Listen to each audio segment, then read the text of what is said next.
My Seven Chakras, episode 363. The seven chakras, swirling vortices of energy, positioned throughout our body from the base of the spine to the crown of the head. For thousands of years, this ancient wisdom has been passed on from master to disciple. What are the functions of these energy centers? And could these chakras help you unlock your destiny and find your true purpose?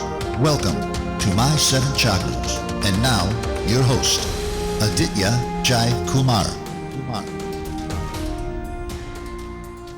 What's up, Action Tribe? AJ here, host and founder of My Seven Chakras, my7chakras.com, the show where we help you experience effortless healing, awakening, and abundance. In today's episode, we talk about some really powerful and important topics like how to have a long and lasting and thriving relationship, how to be a better partner, how to deal with conflict, and the difference between love and loving, and how to bring more consciousness into your current relationship.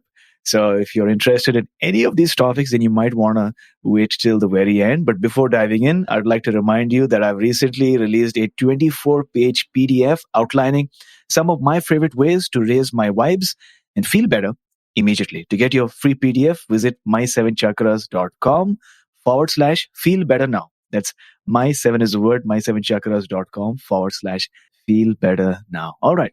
So let's bring on our special guest for today, Linda Carroll, who is the author of Love Skills and Love Cycles. While she has worked as a therapist and couples coach for over 3 decades and has acquired numerous certificates and degrees along the way, she says that her own 35-year marriage is a primary source of her knowledge when it comes to the cycles of love. She lives in Corvallis, Oregon. So with that, let's bring on our guest. Linda, are you ready to inspire? I'm ready to inspire. Great. So welcome to our show. My first question is, what inspired you to write your book, Love Skills? The inspiration came from, Sure. the inspiration came from the relationship, my long-term marriage, where you had lots of insight. We'd done counseling, we'd read books, we'd listened to, at those days there weren't podcasts, but we'd listened to radio programs, and still we had the same recurring trouble over and over and over again. And we felt like we had so much love. We felt sorry sometimes for people that didn't have so much love. That was at the beginning. We certainly got humbled. But because we had this repeating pattern, there were a couple of things, I call them loops. We couldn't break them, no matter how much we understood them. And so I started to look at skills. I started to look around for people who taught classes. And because I believed for a long time that a lot of the trouble that went on in relationships really wasn't a therapy issue as much as it was a lack of skills. And I taught communication classes when I was a teaching assistant going to school to become a therapist. And I often thought a lot of my couples that I work with need those skills I taught to those students. They don't more than they need therapy. So we started to do lots of workshops and we trained with all kinds of programs. And what I found is that the skills were the secret for being able to change those patterns, not the understanding, but the practice of definite skills that we practiced over and still to this day practice. So when you look at a path of enlightenment or consciousness, for me, that path has been my relationship, because those challenges have been a way for me to really refine my own ability to stay mindful and to pay attention to how I'm contributing to the trouble. So thanks a lot for sharing. Linda, what is your definition of lasting, wholehearted love? Oh, that's a very complicated question. I don't know how to answer. I don't know how to answer that definition. My definition of wholehearted love is a relationship where we work at, and that's important, we work at, because we don't really arrive any more than we do with unconditional love or consciousness, but where we work at learning to respond and not react to our partner, and from a whole heart, rather than a closed heart or a half heart or a broken heart, a shut down heart, to really work on it. And that means working on our own wholeness. And lasting, I guess my definition would be that it goes through lots of cycles and that it changes, and that we can come from that wholehearted place regardless of what we feel, because love is a feeling that changes, and sometimes we don't feel that with our partner. We feel all kinds of other things, but being able to respond from wholeheartedness, I think that's the real difference between a mindful relationship and an unconscious relationship. Beautiful. I love a couple of things that you shared over there. You said that it's a process and that it's probably never done, but it's a process that you need to be mindfully aware of on a daily basis. And you also alluded to the fact that we ourselves might be sort of going through our own inner triggers or trauma or healing our own selves. And the better we're aware of those things, the better we are able to arrive in that relationship and work towards making it a thriving and beautiful relationship. So thanks a lot for sharing that. Yeah. You've also written and you've spoke eloquently on the idea that love is an inside job. So what do you mean by that? It starts inside of us and our culture. You know, if you just listen to the songs, they have so much to do with you. When I saw you, I feel whole, you make me better. But that none of that's true. And I believe that I have to make me better. I have to make myself whole. And I can certainly get a lot of gifts in my life from my partner, but they are not what creates my wholeness, and they can't take it away. And so that's what I mean by love is an inside job. Another thing about that is that a lot of times what I see when there's a power struggle or a loop, I see what my partner does. And I think if only they would stop doing the X or Y, we wouldn't get in this trouble. But really, the secret of undoing that is I have to see my part of it and move that part, change it, walk away from it.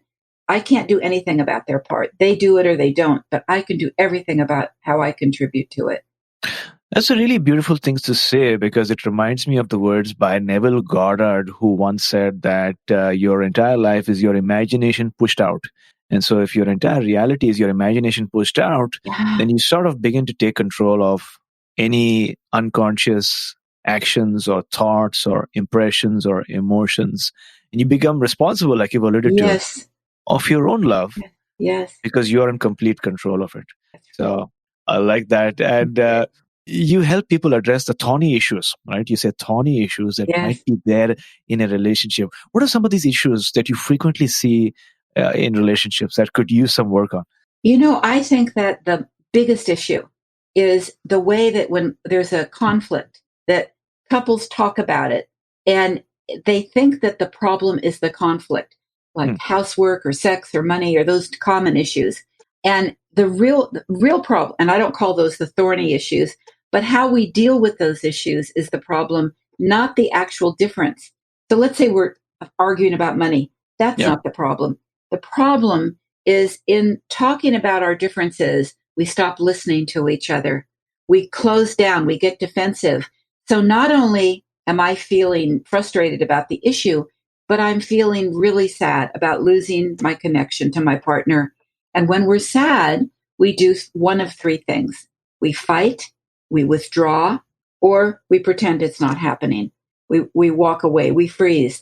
And what I tell couples is that the black belt of relationship is when you can talk about an issue where you both feel a lot of feeling about the differences and feel threatened even that your partner has a different point of view and still stay connected.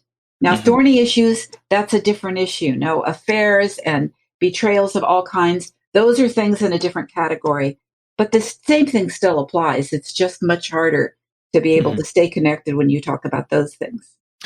Wonderful. So I love the way that you approach this, that you should not ignore it. You should not sort of get violent or fight over it. And at the same time, you should not stay silent, but you should consciously and mindfully address these issues. So let's say, obviously, in a partnership, there are two people. One person is committed to the relationship and wants to sort of get the word out there and have this conscious discussion. How does this person build consensus in terms of wanting to make a change, or in terms of recognizing and realizing that there is indeed an issue? Do you know what I mean? So, are both people committed in this relationship, or just one? That's the first question. You said one person's committed, and so sorry about that. One person's committed. Are both people in? That's the first. Yeah, this is just a hypothetical question, by the way, but different people have different perceptions of what commitment is, right? So let's say if one person says this is an issue and I want to talk it out, I don't know how to put this, but how would this person try to convince or persuade or inspire the other person to come together, have this discussion? Or have you ever come across such a challenge? So, are you talking about when one person feels committed and the other person seems to be more remote and they're not really committed? Correct. I have no answer for how to get somebody to be committed. I don't know anything that would work. I think that you can just show up in your truth. You can show up with what it is. For one thing, AJ, I think that some people have a harder time with commitment to everything or to relationships. So it's easy to personalize that. And often they have like one person puts in the flag for commitment and one person puts in the flag for being more remote or being more of an individual. And often they're together. And that's one of the ongoing loops, is that if you loved me, if you were more committed, and well, what do you want? I've given you everything, blah, blah, blah. But really what we're talking about are different personalities. So for some people, you are always thinking about how to attach, how to connect, how to talk, how to go deeper. Often their partner is someone that thinks about their hobbies, their projects, is not really thinking about how to get more connected. And so the question I don't think that question works. Like, how do I get you to be more like me? I think there's two questions. One is do I get enough from this relationship? The way you are. Because I don't think it's an option to try to change somebody. But I can say, I need more time together, for instance. This isn't working for me. How about if we spend more time on the weekends? And you can either say, I don't want to do it, or I do.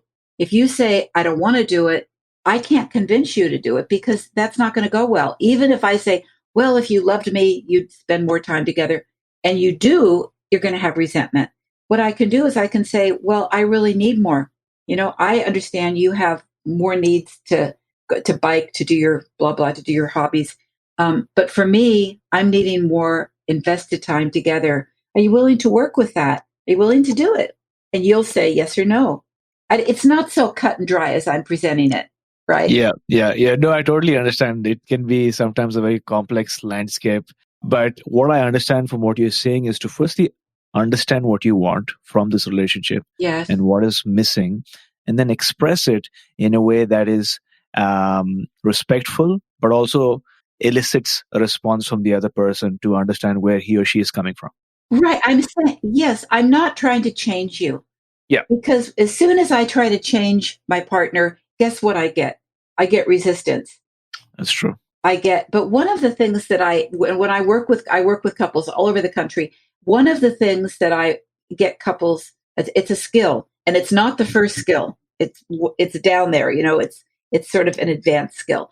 But I encourage couples to practice imagining how they can be more available to their partner. What do you think? Instead of me saying, this is what I need from you, which is where we start, once people are really in and they want to learn how to have a wholehearted relationship with all the deep dive they're willing to go, the depth of that. Another skill that I teach them is being able to imagine what would mean I care about you from their partner's eyes. For example, my partner, what would mean I care about you is when I say, go do all the things you want to do with my blessing. I love it. You're going to go bike riding all weekend. I love it. You're going to go away with your friend for three months hiking, or 3 weeks hiking, not 3 months. And you go do that. That's not what I would do, but you go do that. I want you to do that. And he would say, I know you want to have a special dinner at least once a week, just the two of us. Let's make that happen. So in other words, I'm extending my comfort zone to do what it is that means I love you to you. And for you, that might be time away. And you're doing the same thing, which is extending your comfort zone to include me more. earlier you said, what's an enlightened relationship? I think that gets pretty close because I'm thinking you're not me and I'm going to give you what I want to get. So for example, you want another example? Yeah, sure. When I'm sick, I love attention, pity. I love reassurance. I love my partner to sit around and pat the pillows and say, what do you need? You know what he wants? A bowl of soup and to be left alone. So for years, what would happen? I'd get sick. He'd give me a bowl of soup. Here's a glass of orange juice. Off he'd go. And I'd feel abandoned. I'd feel he doesn't care. He'd get sick. And there I'd be fluffing the pillows saying, what do you need? Putting my hand on his brow. You're okay. He'd say, I know I'm okay. Just back off. So I thought he was me and I was giving him what I wanted and he thought I was him. So the extension is, you're not me. What does it mean for you to say, I care about you? Not what does it mean for me? One of the hardest examples that I ever saw was a couple who had a pretty good relationship for many years. The woman was the biggest introvert I'd ever seen. Okay. The man was an extrovert. He had a public job where part of his success was how much he talked to everybody about everything. So for her 40th birthday, guess what he did? He gave her a surprise party. He invited everybody she'd ever known in her life from first grade, cousins from distant states. And she walked into this restaurant on what was supposed to be this great birthday with the two of them. And there were 60 people in the room. And she ran from the room. She was so distressed. And she almost left him. And they came to see me after that. She said, how could you not know that that would be the worst thing in the world? And he started out saying, well, what do you mean? It was the greatest gift. It cost me this much money. I put all this time into it. But what he wasn't seeing was that that was what he would like, not what she would like. Got it. So I hope you're listening to this, Action Tribe. We're sort of learning over here is that we all love receiving love, but we love receiving it in different ways. And the more the significant other knows how that person likes to receive love, the more thriving the relationship will be. And I love the examples that you gave. Some person might be an extrovert, some might be introvert, some might love soup, some might love cuddling or a massage. But the more you know specifically what your partner likes, the more they're going to appreciate that you at least know these intimate details or these things, and then you present them at the opportune moment. Now, Linda, you've very beautifully sort of shared the 5 stages of intimate relationships in interviews and in your book as well. So talk to us about these stages, if you don't mind. Sure. Okay. Whoops. I'm sorry. A bad thing is going to happen. My mic just fell. Okay. Okay. So I wrote that my first book, Love Cycles, talks about the stages in a lot of depth.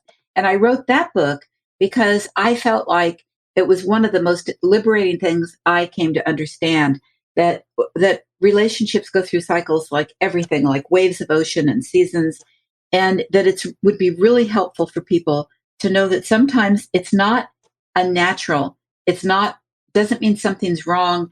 If we're feeling shut down, if we're feeling indifferent or cold, like winter, or bored, or upset, or just have the doldrums, that those things are in a long-term relationship. Those are natural stages, just like it is to be hot and excited and connected. So I looked and I read and I thought, and I spent a long time thinking about how relationships actually go through the same cycles as we do in our seasons. And when I looked back through, one of my favorite ways of learning is poetry. And I looked back and I read about poetry. What I found was that so much poetry describes the first and the third stage, which is enchantment and disenchantment. And songs are true also. They're all about, I first saw you and I couldn't believe it. And you were everything. And I knew, I had found my soulmate forever. And then the other kind of song that I found was the third stage, which is the disenchantment, which is my heart's broken. I'll never be the same. Everything is gone. And that there wasn't a lot about ordinary love on good days or regular days or even good enough days. So that was my inspiration from it, and how much it helped me to normalize those seasons that weren't all exciting and wonderful. So the first season is the merge, when we fall in love, we feel like we've found the other part of ourself. Some people call it our other half. And what starts out with this romantic idea that somebody else can make us whole actually leads to a lot of trouble because nobody else can make us whole. But it's that sense of you finish each other's sentences, that I've known you my whole life. And it's wondrous, that stage. The merge is when we feel like we're never going to be alone on the planet again. And we know now that that is mediated by chemical changes in the brain, that there's lots of chemicals in this cocktail. One of the things I often ask audiences is I say, ask them to remember who the goddess of love is. They came up with Aphrodite, which is who the goddess of love is. People do remember that. And her son was Cupid. And lots of the stories talk about her turning to her son and saying, in many myths and legends, Cupid, dip your arrow into the magic potion. And look at Valentine's Day. We just had Valentine's Day, which is filled with pictures of Cupid and his arrows. Those arrows went in the magic potion. They were aimed and they were sent into the heart of an unsuspecting person. And as soon as that person felt the thunderbolt of that arrow, what happened? They thought they fell in love with the person next to them, right? So that idea is that that's going to last, that wonderful, tingly, happy feeling. But what happens is that that chemical has diminishing returns. It wears off. And we suddenly find out the things we fell in love with are actually things that start to annoy us. And the other side of those characteristics start to make trouble. So my partner's very predictable. He does what he says he's going to do. I love that dependability. But then when we get into a situation where I want him to be flexible and change, suddenly it seems rigid. Or for me, he loves what he calls my spontaneity, except when he sees it as impulsivity. Same quality, different way of talking about it. So we move into the power struggles. Those differences that seemed sexy at first suddenly become annoying, and we start to argue about them. And that's stage 2. The third stage is where we move into disenchantment. We might be locked in the power struggles. We're just doing the same power struggle over and over and over again. And we start to notice at the beginning, the first stage, we see everything that's right. In this third stage, we often see everything that's wrong. Everything that supports our idea that this may be the wrong relationship. My partner is impossible. And we move into that stage sometimes for a long time, where we start to collect the data that this isn't working. Just like in the first stage, we overlook the red flags. Third stage, we overlook all the good things. And in the fourth stage, we get to the place where we have to do something. This is too hard. My heart's shut down. We're fighting all the time. I've got to either leave, we've got to change something, or I've just got to give up the idea that I'm going to get my needs fulfilled in this relationship. Or we're going to get help. We're going to find out what's going on. And what I suggest to people is that they do that first before they make a decision. Sometimes people are stuck. Sometimes they're wanting to leave. Sometimes they're just in parallel lives where they're okay and they've given up doing better. And so that's the stage often people will come to me. Although I'm seeing people coming in earlier stages where they're doing well and they want it to stay good. And that's exciting that more and more people are coming at that stage. So what do? I think we put aside the idea of what are we going to do when we're in trouble. And let's see what happens if we learn some skills. If we learn how to talk about money or sex or housework in a way that doesn't upset each other, in a way that keeps us connected, I wonder what could change. And sometimes just doing that releases people to remember why they got together in the first place. And they find the best of what they're doing together, not just the worst of it. So I love the stages and how you explained them to us: the merge, the power struggle, the disillusionment, and disenchantment. And the fifth stage. And then the decision. And then once you make the decision, then you're loving back again, right? Hopefully. Wholeheartedly, you've developed the skills. You're working maybe with a counselor or a therapist or with an expert. And what you pointed to very rightly is that there's nothing wrong with your relationship if you seek support or if you seek help. And even if you do it at the early stage, even better, because you're recognizing you're in a good place in your relationship and you want to keep it that way, which is wonderful. But I think that these stages can now help our listeners sort of identify which stage they might be in, Are you in the merge stage or in the disillusionment stage or whatever that might be? Remember that there's always a solution out there or in there if you make the decision to change. So, Linda, I'm curious. Let's go back to the beginning now. How did you get started in this field of relationships and helping people really take their marriage or their partnership to the next level? That's a great question, because I was just in San Francisco, where I come from, and I just walked by the house of my first boyfriend Hmm. with a friend of mine.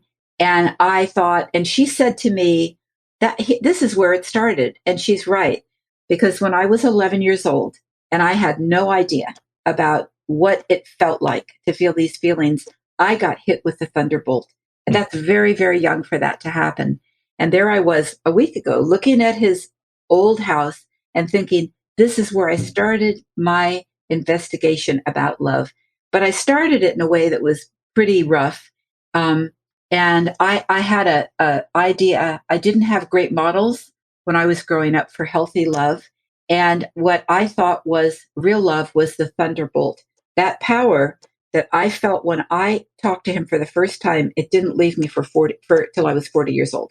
And I had an idea that this is what love was. And I have looked so deeply into that moment and that first relationship and relationships that followed that were disastrous, based on the idea that that feeling would lead me to the right person. And they led me again and again to the wrong person, and led me again and again to the idea that somebody else could make me whole. And I remember writing a paper about the gold rush, and saying that the gold rush was like love. I was in the 8th grade, and saying that a lot of people went for it, and some of them died for it, and it was all romantic and wonderful, because once in a while somebody found gold, and that gold was being in love. And I remember my teacher said, no, you're looking for gold outside of you. The gold is in you. And I didn't know what she meant. So that, I think that question of what led me to this was really a lot of years of unhappiness, looking for love outside before I could find it inside, looking for wholeness through someone else. And it was only when I changed that I was able to select a partner who could really meet me and be in a relationship where we could both become more wholehearted. So I think that answers your question. That's a whole other juicy story, which I won't get into now, the story of my early life, but it was a lot of disastrous relationships that led me to try to find out the secret. And the first secret was, there were 2 secrets. The first secret was knowing that I had to be as whole as I could inside of me before I could find a partner. And the second secret was understanding how to select somebody, that it didn't just come from wanting that feeling. It came from other parts of me that weren't nearly as exciting and sexy as the juicy feeling of being in love. Wonderful. Thanks a lot for sharing that. Now, a couple of questions in my mind. When you say selecting a partner, what does that involve? And what do we ignore? So do we ignore the feeling, or do we still have it in our mind, or how do we go about this whole process? Because you said selection. So I'm curious. Yeah. In fact, in the book, what I have is all the stages and what the normal thing to do is in that stage. And I Okay. have something called the counterintuitive move at each stage.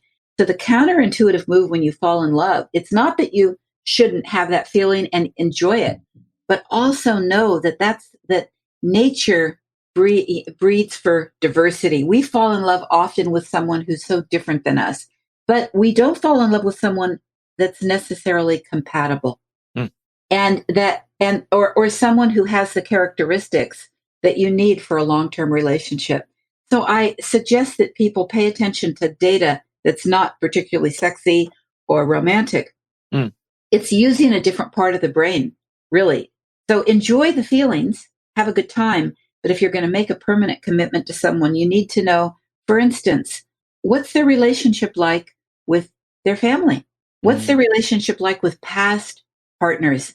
Do they talk about past partners as, or why the relationships didn't work? Do they talk about it by blaming the other person? Or do they talk about it saying, I had a part of that. Do they talk about it still respecting parts of that person that were good? or do they make them all bad? That's a real red flag. Are they connected to people in their family? Not do they have one person that they have trouble with, but is this somebody who said that my whole family is messed up and I have no relationships and it's all their fault? And that's not saying sometimes people don't have difficult families. Sometimes you do have to cut off or keep a distance. But I'm talking about something else, really. I'm talking about someone who blames. How does this person manage being disappointed or upset? I remember one time before I was married, I was with my partner. We were in Hawaii, and we took a ride way out in the country to rent a car. And I don't remember why we did that, but it was a long, long time ago. But the car wasn't there, and we had been dropped off, and we didn't have a cell phone. We had to be really creative to figure out how to get back. The place was closed. The car wasn't there. And I remember he was so easy with it. He said, well, here we are in Hawaii. Let's make it good. We'll figure out how to do this. But, this stuff happens. And I thought that was a really great sign, because I knew if I was going to spend the rest of my life with him, there'd be lots of moments like that. And this was a person that didn't get frazzled by things like that. Does that make sense? It does, absolutely. I love the stories that you're sharing, and it makes it easier, I'm sure, for our listeners to sort of make sense and understand the aspect of compatibility. And what I'm learning is that we need to not judge a person based on how they rejoice when they have good times, but also how they manage crisis or manage a difficult situation, or how they treat other people, how they react to situations. Or I think in one of your interviews, you mentioned how they treat animals also, right? So these small things make such a huge difference. And then you realize that in your relationships, and you can take that for granted, Action Tribe, that every relationship does go through really tough times. But in those tough times, what are you going to do? Are you just going to give up? Or are you going to come together and work towards a solution? That makes all the difference, right? So thanks for sharing that. Linda, talk to us about the pillow talk exercise that you once did during a workshop that sort of gave you like an aha moment. Yeah, this was actually, this was when I had another insight that led to the 2 books I've written about relationships. I was working at an agency when I was first becoming a therapist with a couple, and they were in an ongoing fight about money. And they were ready to break up, and I thought they had a pretty good thing going. But every time they talked about money, they got into this terrible power struggle, and it was what I was saying earlier, that it wasn't just the difference in money, but they were playing some hard moves. They were shutting down. They were calling each other names. They were angry all the time. The guy thought money was to spend, and almost the less amount of money he had, he wanted to use it to enjoy himself. He had this idea, I'll get more can come. And his partner was a woman, believed that money was to save. And there would probably never be enough money to really let go and spend. I mean, they were on the extremes. So I was teaching a class at my local college in communication, and there was an exercise called Pillow Talk, and it was a class on debate.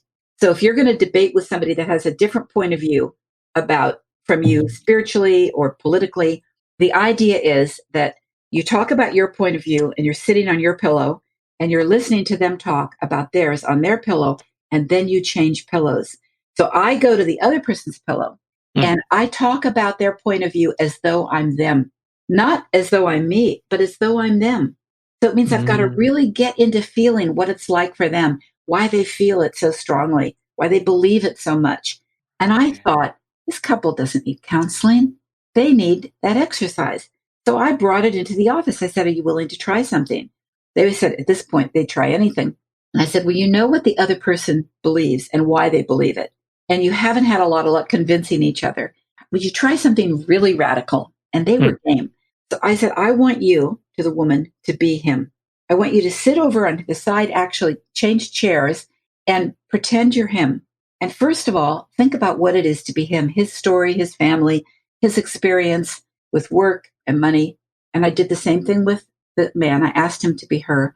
And then I asked them to talk about money as though they were their partner. Not only that, I asked them then to convince the other person they were right.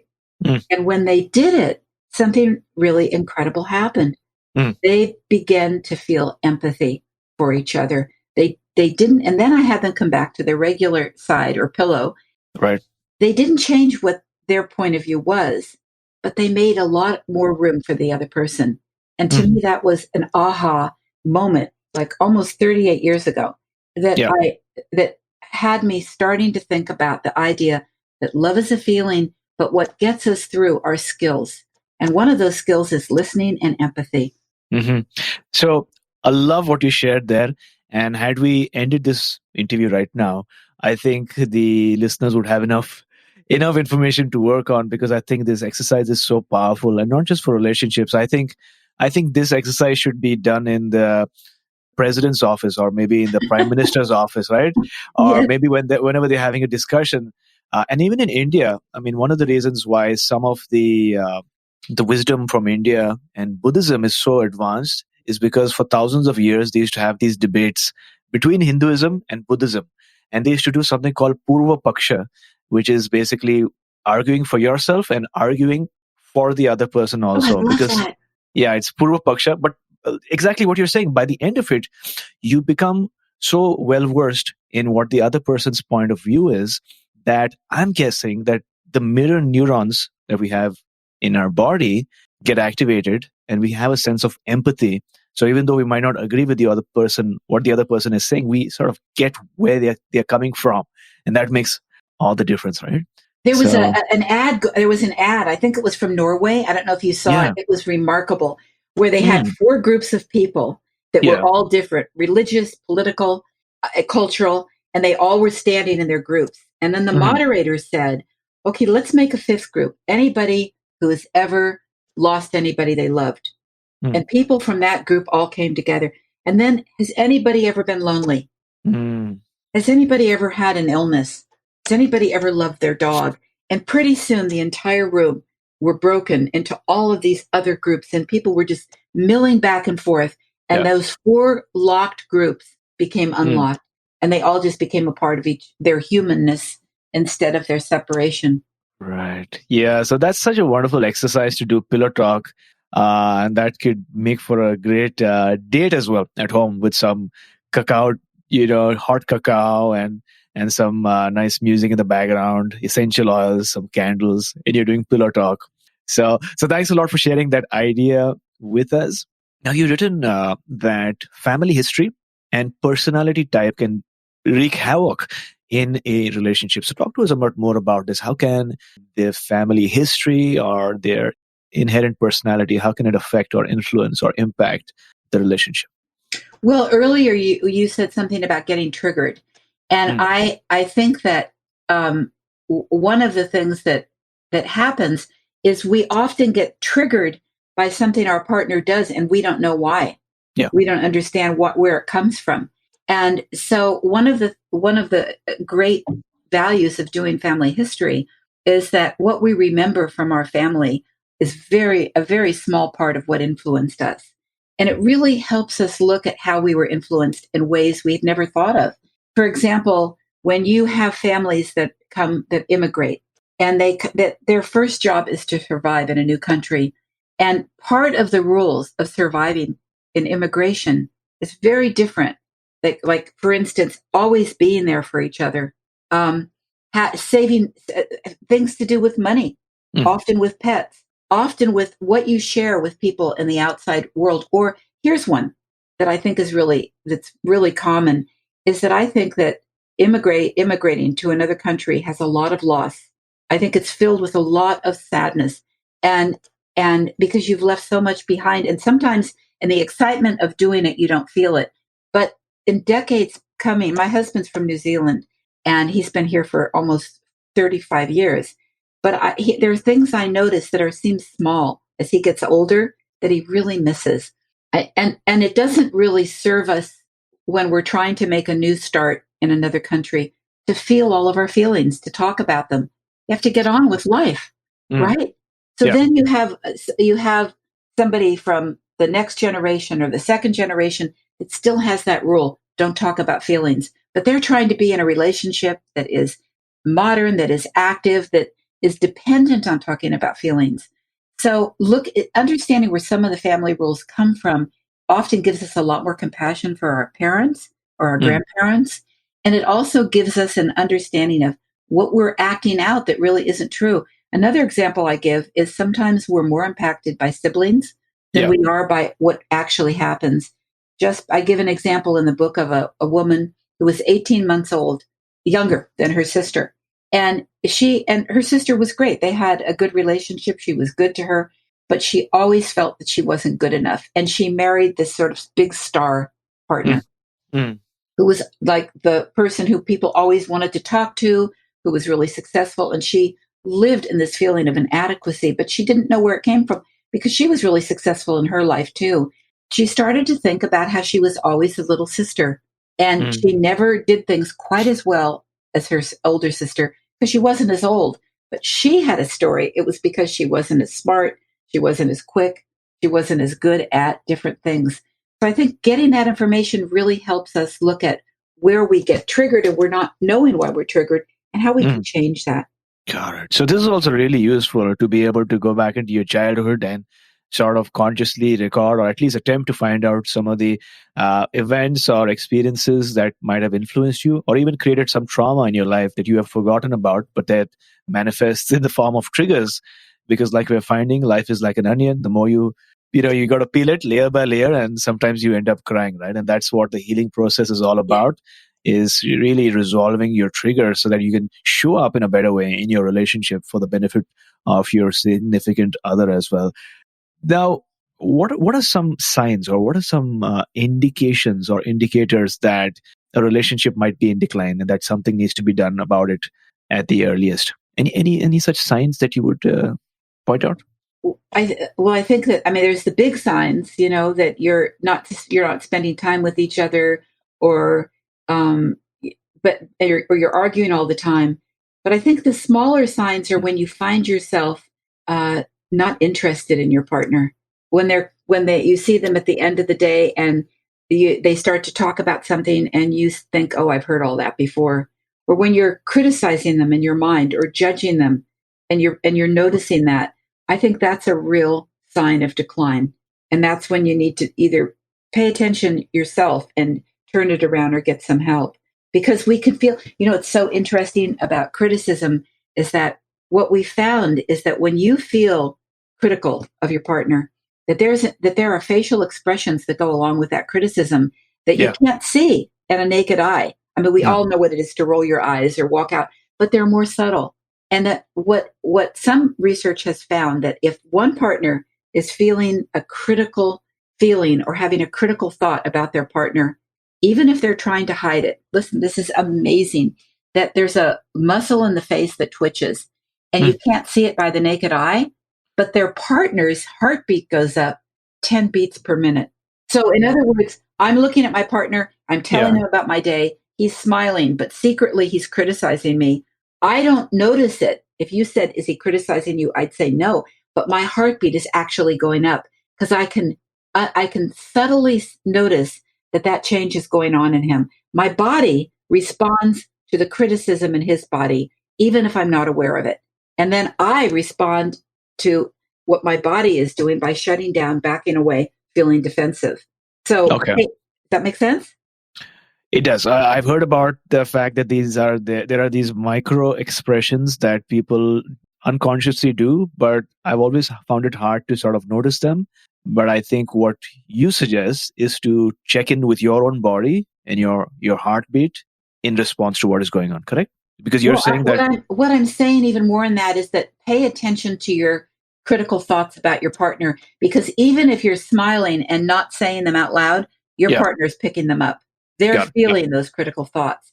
So that's a sign that you need to do something. If you're finding yourself in a circle of judgment or a Mhm. circle of defensiveness, which is a different aspect of that, where you're finding that you're always defending or often defending yourself with each other rather than talking through things that happen, that you're stuck in that pattern of defending. Well, I only did it because you did it. Well, I only did it because you were shut down. Well, I was shut Mm. down because you blah, blah, blah. Really starting to notice that those are signs that the relationship might be going into distress. Mm. And get yourself to the ER room of relationships by paying attention to that and turning it around. Would you define this as a power struggle? What you just I would shared? define it, the power struggle is natural and it happens no matter what. I would define it as a power struggle that's stuck, where Mhm. it's like it's like a note that keeps playing the same note. Power struggles are natural. We get into them and we get out of them. I just had a power struggle with my husband this morning about vacuuming, and he was trying. It's boring, but I said, could you not do it? He said, I need to. I said, I'm doing this program. He said, can you go in a different room? We sort of got into it for about 40 seconds, and then Mm. we both kind of laughed and backed out. That was a power struggle, and he didn't do Yeah. it. And I'm grateful, but we moved through it. But the trouble is not the power struggle. It's when you get stuck in being right, Mhm. and you can't laugh at yourself, and you hold on to it. Mhm. Yeah. That's exactly what I was coming to. How do you build a culture in your relationship where no matter what challenge you're going through, at the end of it, you end up laughing or cracking a joke or something like that? How do you set that in? What do you do? I think that one of the biggest, if not the biggest thing that you do is that you nurture the relationship all the time. I mean, I Mhm. don't mean every moment, but you Yeah. nurture that relationship during the day. You know, my partner has brought me a latte every morning practically for 33 years. And he brings it when we've had some bad months, hard months, months where we're not very connected, we're just busy, Yeah. and very loving times. But that latte comes every day, and there's things we do for each other Mhm. that are acts of kindness that we do, whether we want to or don't. And probably we do less when we're not in a good space in our relationship, but we do them anyway. And I think that those sprinkles of goodness throughout the relationship, no matter what else is going on, and taking the times to nurture it are really what gets you through those power struggles as much as anything else. It's like money in the bank. And when you Mhm. have to take a big withdrawal, if you've got a lot of money in the bank, you're still in the black, even though you've taken a lot out. But if you're in the red all the time, just a tiny thing like forgetting the spinach to make a salad can throw you into a very hard space. Whereas if you've got a lot of goodwill, you can laugh about that. I love that analogy about having money in the bank. So you keep contributing, keep setting up your deposits, a monthly deposit or weekly deposit, and then if you have enough in there, then you can always draw it without going in the blank. So this is part of the 4 transition times that you speak about, right? Well, yeah, morning. I mean, how can people say, how can I do it? Because one of the biggest troubles I think we have now in this time Hmm. is time management. Hmm. Most couples I know are just so overbooked and over busy, and we have all these great things like cell phones to help us save time, but they actually make more time, right? They Yeah. create more busyness. So how do we do that? And I think making the relationship a priority all the time is the way that we do it. And so often couples will say, but we can't. We work full time, blah, blah, blah. We have kids. So I often say, would you spend 8 minutes a day if you knew it would make the relationship better? And they say, oh, we could do that. I mean, who Hmm. can't do to 8 minutes a day, right? And so, okay, so what are those times? If you spend 2 minutes at Hmm. different transition times, just saying hello and noticing your partner, you don't even have to talk. You can just sit and have a cup of coffee together or a cup of tea. One is waking up. That time when you first wake up, how are your dreams? How do you feel? How's your day? Number 2 is when you separate for the day, when you each go and do whatever you're doing. Taking time to say goodbye. Have a great day. Let me know what happens. Um, the third time is when you come together at the end of the day. And in my own relationship where I have taught this stuff for years, I can't believe how often we come in at the end of the day and say hi and we go to do our various things and don't take that moment to just 2 minutes to say, how was your day? Mm. Touch each other. Just say, tell me one thing that happened. And then the last thing is before we go to sleep at night. Start with 2 minutes, 4 times a day. And if you like it, build up to 3, 4, Mm. and even 5. That'll make a lot of difference. Wonderful. And so this is another really useful advice that people who are listening right now can implement right away. The 4 transition times in the morning before both of you or one of you goes to work, when you meet in the evening, and probably before sleeping. But those 2 minutes where you're checking in with your other person, asking open-ended questions, and really using your sense of empathy to intuit what the other person might be going through will make a huge difference. And it takes just 8 minutes. That's all it takes. So, Linda, what are some key skills of a thoughtful, considerate, and loving partner? What are some skills that they consciously demonstrate? I And think one is to be sure that you're keeping your own tank full. And I Mhm. don't mean that in a way that's selfish or against your partner or as something to use, like, well, I have to do me first. But I think that the first thing is if I'm coming from emptiness, there's not a lot I can give. So being Mhm. responsible to keep my own tank filled of what it is that keeps me alive and not alive, but keeps me feeling alive. Mhm. The second is nurturing your relationship on a daily basis, those sprinkles that we put through, like the latte, in ways that care for the other partner, even on days we don't feel like it, making time for the relationship. And I think that third is getting the transformational education, like listening to your program, finding out what it is that makes relationships thrive, and practicing those things. I think the fourth is patience, knowing Mhm. that we don't get there. We practice, and sometimes we do it well, and sometimes we have to forgive ourselves for not doing it well, and that's okay too. And the fifth is generosity, the Mhm. gift of generosity. You know, the University of Virginia did a study a couple of years ago, maybe 5 or 6, where they interviewed thousands of people to find out the most important quality in a healthy, long-lasting relationship. They predicted it would be a lot of sex, which Mhm. I'm certainly not against. That's great. But what they found was number one was generosity. And of course, good sex has generosity in it, doesn't it? But Right. it's also generosity of spirit, generosity when you're tired or when you're mad or when you're in your own space, that you still can make time to listen, to do something for the other person. I think and to me, that I have found that to be true. And here's what's really good is Mhm. generosity is something we can grow in. We can Yeah. all get better at it. That's true. So I love this Action Tribe. Some skills to really nurture and take a relationship in 2020 to the next level.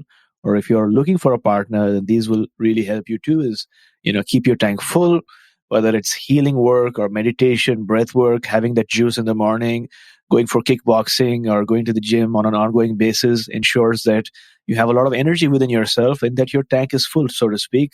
Number two, like we're learning, a lot of relationship sprinkles, if I can put it that way. You don't need to spend an hour long with your significant other per se, but even 2 minutes can make a huge difference. Then transformative education, listening to podcasts or reading a book, just committing to becoming a better partner overall.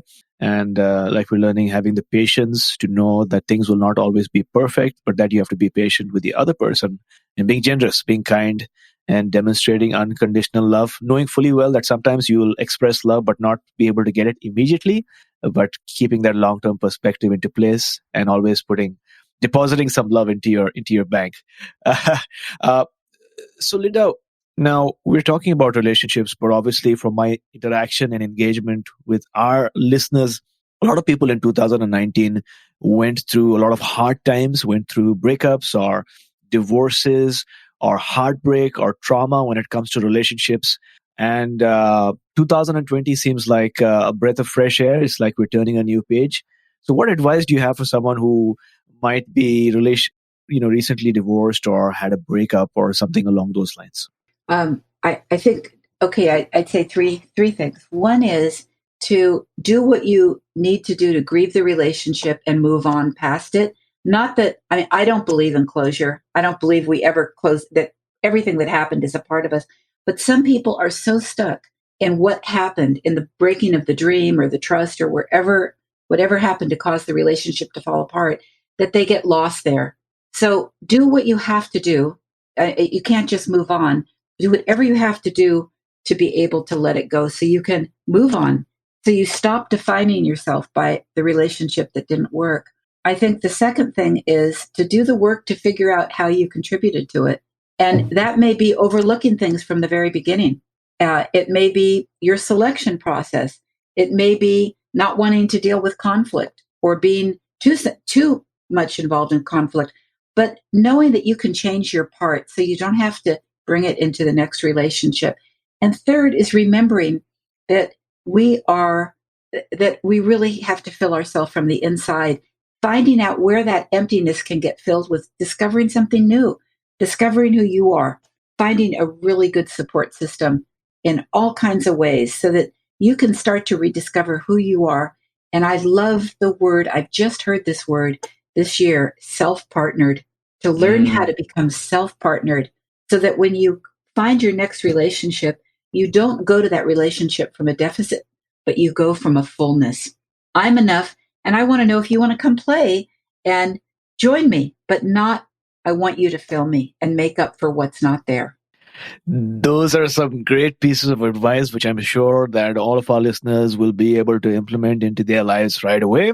Action Tribe, I hope you enjoyed today's session and you now have some ideas on how you can build the skills needed for an enjoyable and thriving and beautiful relationship. Remember that there is no perfect relationship and you will experience difficulties and conflicts from time to time. But if you commit to making this relationship work, if you learn the skills needed to navigate through the roadblocks, and if you put your heart into nurturing your intimacy with your loved one, like we're learning today, then you can indeed have a beautiful, strong, and lasting relationship. And that's probably why Donald Miller once said, when you stop expecting people to be perfect, you can like them for who they are.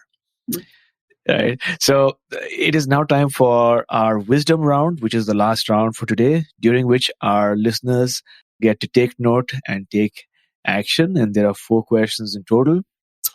So, Linda, what is the best piece of advice that you've received?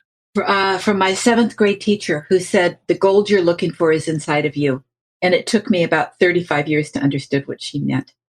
If you could turn back time and spend 1 hour with someone who's living or dead, who would it be? It would be that 11-year-old girl that was so confused and tormented, thinking that her value was in somebody else.